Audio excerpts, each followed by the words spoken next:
السلام علیکم۔ 24 فروری 2022 جب روس نے یوکرین پر حملہ کر دیا تو پوری دنیا سمیت نیٹو ممالک نے اس حملے کی شدید الفاظ میں مذمت کی اور روس کے اس حملے کو ناجائز قرار دے دیا۔ لیکن روس نے اس حملے کے دفاع میں بیان دیتے ہوئے کہا کہ چونکہ یوکرین نیٹو ممالک میں شامل ہونے کی کوشش کر رہا تھا اور اگر یوکرین نیٹو ممالک میں شامل ہوتا تو پورے نیٹو ممالک کی ساری افواج اور ان کا اسلحہ روس کے دروازے پہ پہنچ جاتا، کیونکہ یوکرین اور روس کے بارڈرز آپس میں ملے ہوئے ہیں۔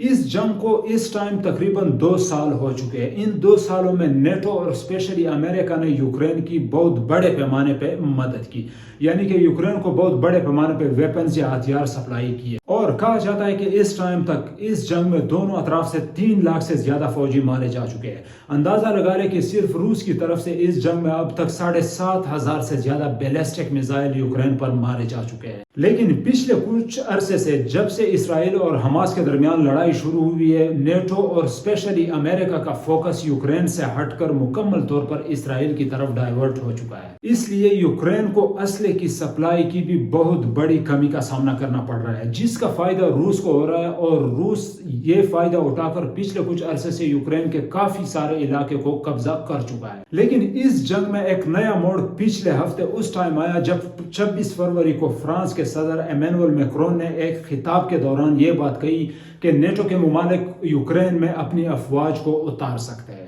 جس کا جواب دیتے ہوئے 2 دن پہلے روسی صدر پیوٹن نے انتہائی سخت خطاب کیا۔